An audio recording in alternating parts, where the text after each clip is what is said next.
Hi, I'm Dr. Kim Bond. I'm the Head of Development for NAPAC, which is the National Association for People Abused in Childhood. We've been lucky enough to be supported by Transform for the past couple of years on our digital transformation journey, and it's been really remarkable what we've been able to achieve together. Vulnerability for us is often about people who are excluded or haven't been able to access other services. NAPAC provides support for any adult survivor of any type of abuse in childhood. So we're able to support people who've not disclosed before, who've never told anybody, but also those who have and maybe haven't had a good response or didn't get the support they needed.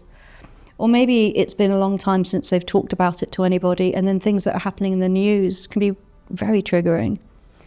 And they know that they can talk to us and they can get some support, work out how they're feeling, so they don't have to feel so alone, so isolated.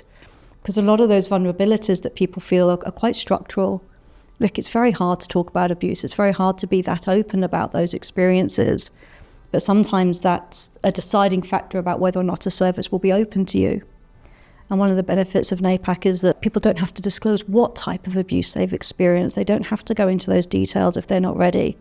They can talk about how they're feeling and work out what the next steps are that they want to take. So it's very much about them and their wants and their needs. And that's quite a different place to start from. It can be so distressing to feel like you should be able to just pick up the phone or just go to an appointment. So the idea that these services are accessible, you just have to turn up. And it's like, well, actually, I can't get there today. And how you feel about that. There's so much guilt and shame we hear about that's misplaced and carried by survivors because they feel they should just be able to. And it's so valuable to have a space where they don't have to just anything. It's about how they're feeling. That's the priority. We talk about lowering barriers and increasing accessibility and meeting people where they are.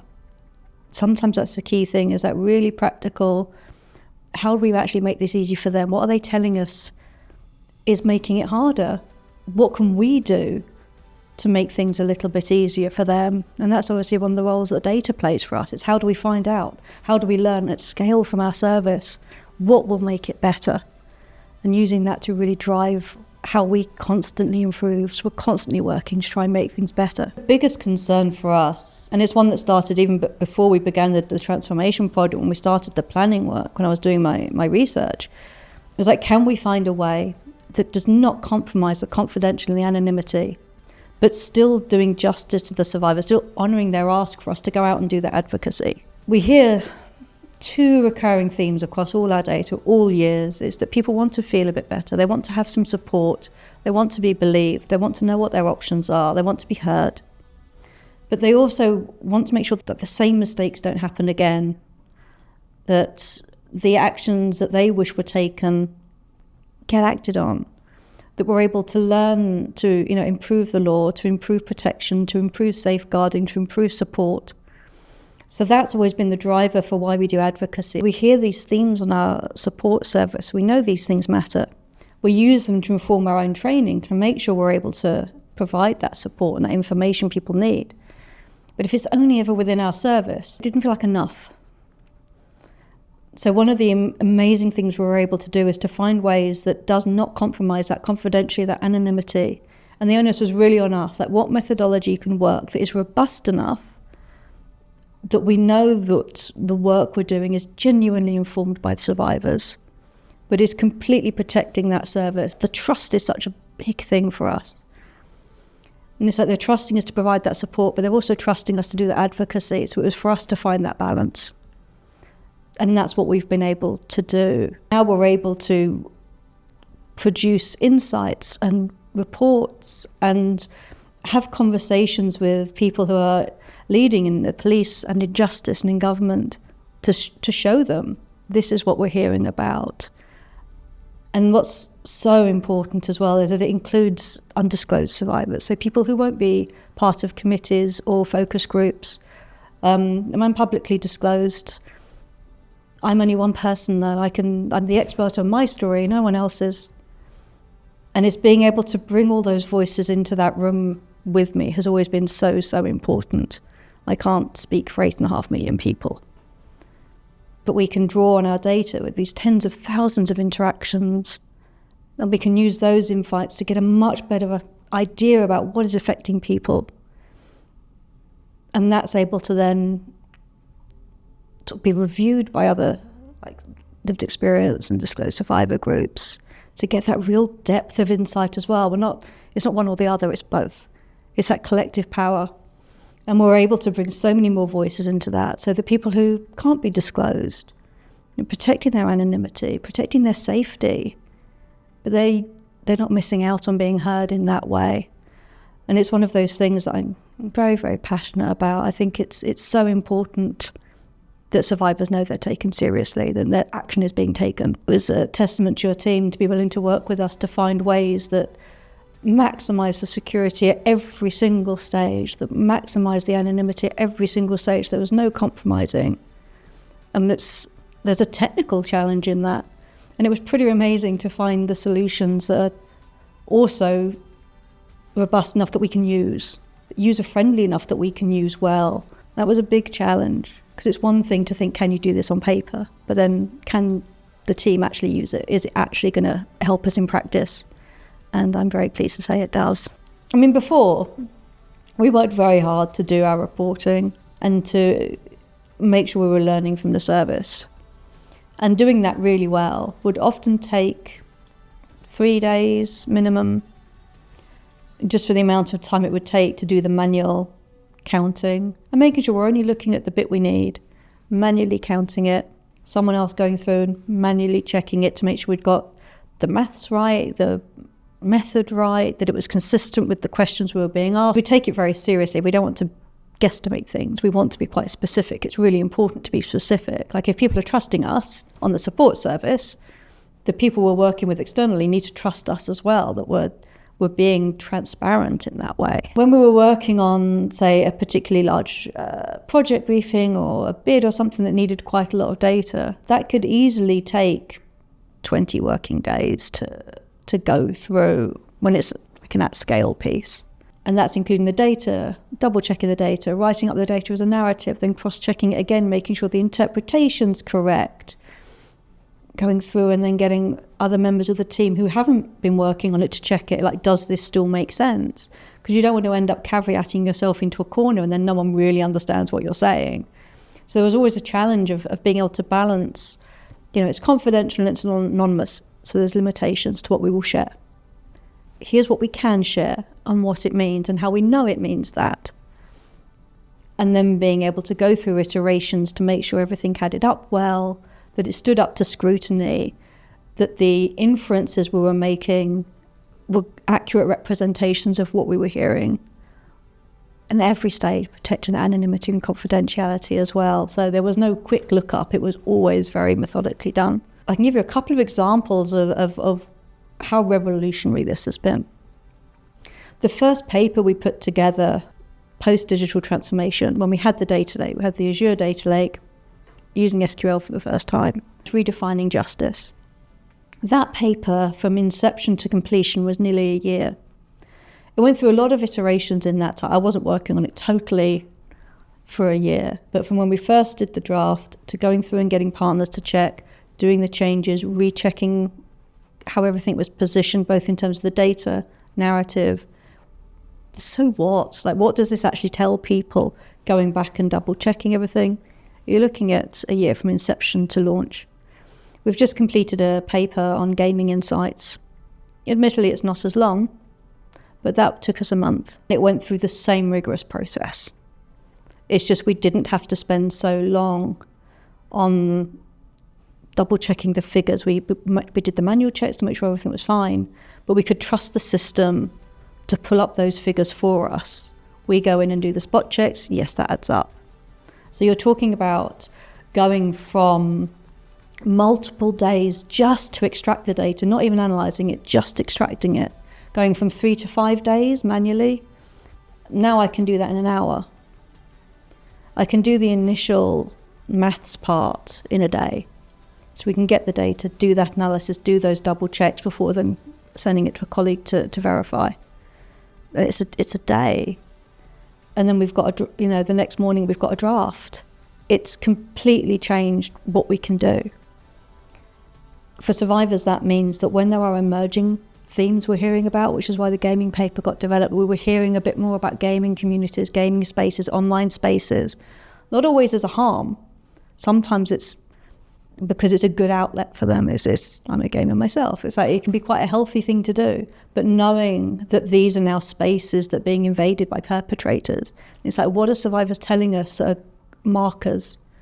What can we let law enforcement know to look for? What are the kinds of things we can work on together to improve safety and to take that burden off survivors so they don't feel the guilt and shame for being in a space that should be safe, that should be fun. And because we were hearing about that late last year, we were able to analyse it, put it together, and we've got a paper. It's going to be launched officially soon. It is on our website. But we have a research hub on our website now. 4 papers in the past year we've put on there. Different lengths, different topics, but it means we can be so much more responsive to what we're hearing. I think there's some really big benefits to it that are sometimes overshadowed by the concept of risk, especially with like big data and the cloud and things that still feel quite new in some sectors. And it's been great working with your team because they're not new to the cloud or data or security. And it's just so reaffirming to be able to say, we're a bit concerned about this.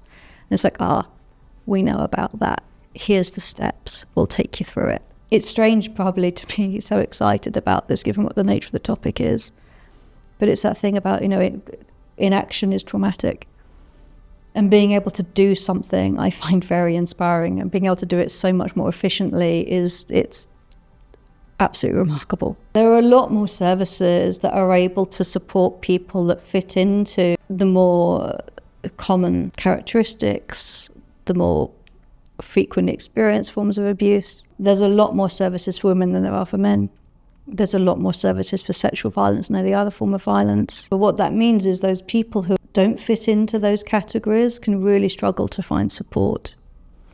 It also means that people who are not yet comfortable or able to disclose the type of abuse they experienced can really struggle to access a service. And that's one of the things I'm really proud that we're able to do, because any adult survivor, any type of abuse. And it can sometimes be tricky for people to understand why that's so important, but the experiences are sometimes so complex, and it shouldn't be down to the survivor or the child to work out what behaviour they experienced was abusive. Again, it's why it focuses on how you feel. Like, that's far more important than like what crime category it might have fitted into. We're not here like a police filling in a report. They can talk to us how they're feeling and help navigate what they want to talk about if they do want to report, what words they want to use. And we get people talking us through that because maybe they've never said those words out loud. We are seeing more people use like specific terms, and we're really pleased about that because it means that awareness raising is working. That more people can identify and use a word, that helps them be empowered to access a service. But that also means being able to speak English.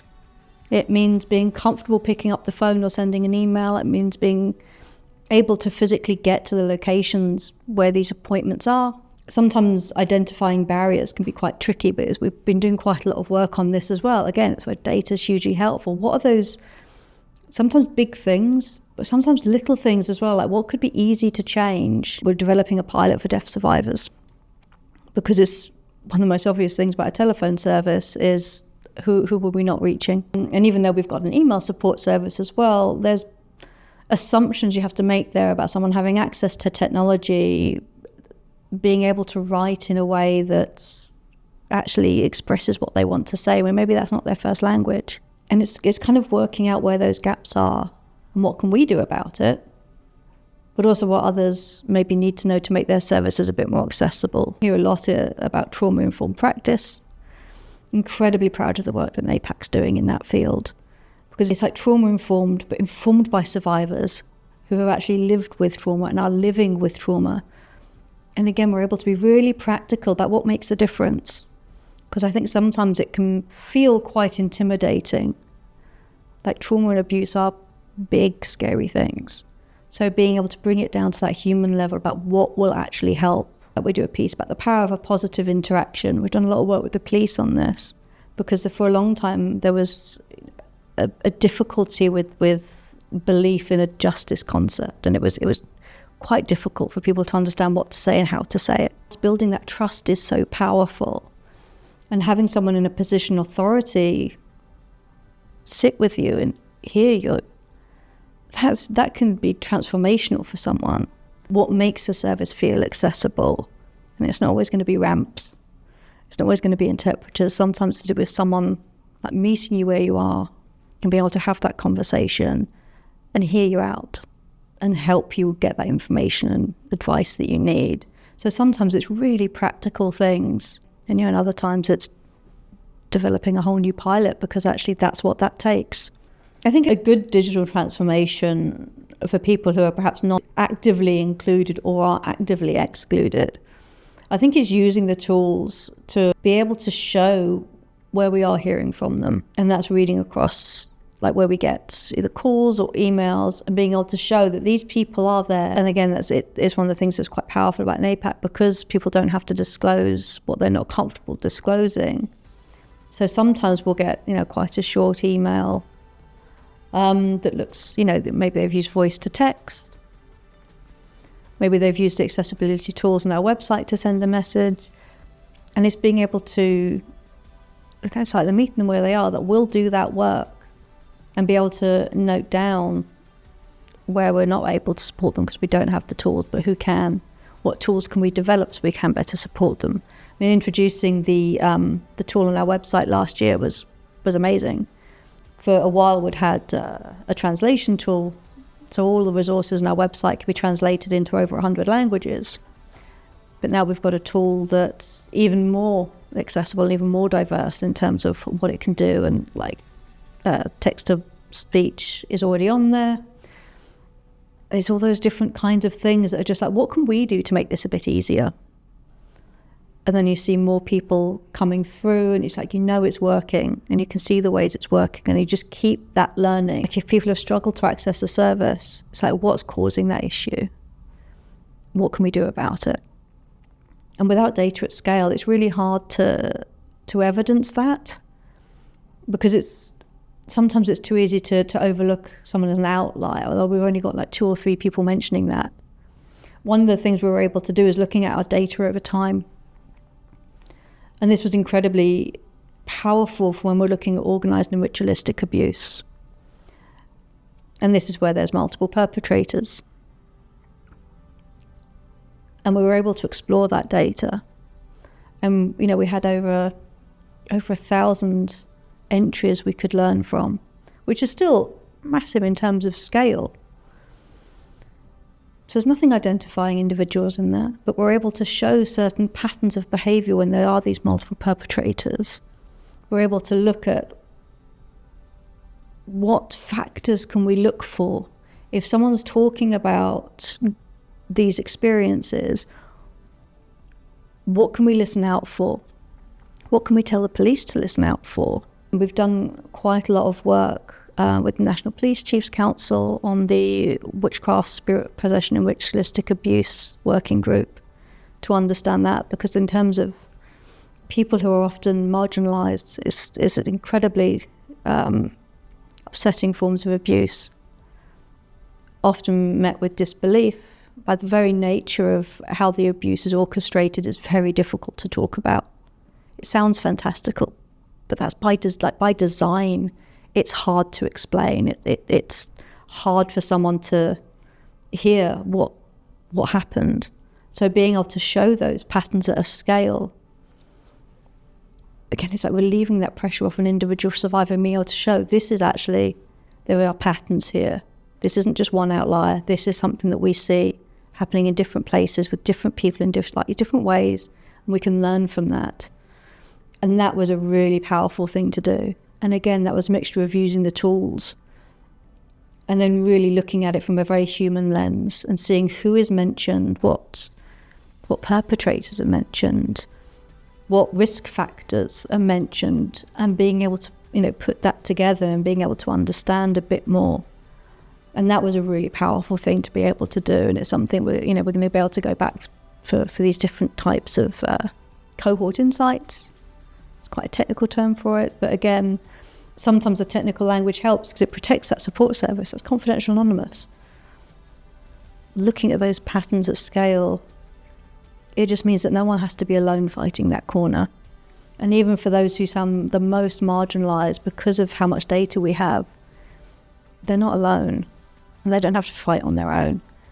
We get to, pull this evidence, do that analysis, create the insights, and have the conversations that, hopefully help improve things. Having data that is credible and robust and structured is incredibly powerful, especially when there's a lot of assumptions about abuse and survivors. There's a lot of misconceptions. I think one of the things we most frequently hear is when people are new to understanding our work is that the scale of prevalence is so much higher than people think. And coming to terms with that can be quite difficult. One of the benefits of having data the way we are is that we can sit down and talk people through what prevalence means, what the scale means, but also what they can do about it, like what we can do about it. So you're not just kind of, sharing something traumatic and expecting them to go off and fix it. It's that collaborative approach. It's like, this is what we've learned. Like, this is the reality. But this is also what we're being told helps. I think one of the things we've seen in the backdrop in some of the news over the past few weeks, but, the past few decades, there's not a magic fix. It's going to take collective action. It's going to take collaboration. It's going to take information. It's going to take lived experience stories. And using that sort of collective action is really powerful. And, data and that robust data is such a key part of it because it stops it being dismissed, especially if as a survivor you've encountered people that found it really hard to hear your story, as I've had. Being able to take a bit of a step back sometimes and look at the scale. And so this isn't about me. This is about millions of people, a billion people worldwide, as we're using that evidence to inform change. And it's survivors being able to drive that change. But that also means that the changes that get made are much more likely to be effective. And that has cost benefit. This isn't just bleeding hearts. It's nice to do. This is sensible business, pragmatic ways of working. And I get quite enthused by that as well, because you don't have to compromise in there. It's like you can do something because you know it is the good and the right thing to do, but you can also make sure that it's cost effective, and that if you're going to invest in these things, that the services are going to be good enough, that you're not just being tokenistic. And I think that's one of the step changes we're seeing as well, is being able to prioritize things in the way that's going to do the most good, making sure we're not excluding people who aren't in the position to publicly disclose, who can't always be in the room themselves, making sure they're counted, they're heard, and they're included in the way that policy and practice is improving. And it is improving. There's some really positive things happening. We're seeing laws getting changed. We're seeing consultations happening, really including survivors. And there's a roadmap for the next few years that I'm really optimistic about. It's a lot of work, but I'm looking forward to it because it looks like we're actually going to get things in such a better place, and that's pretty exciting. How to summarize changing the world in one sentence? I think it really comes to where we're meeting people where they are. We've always been able to do that for survivors. That has always been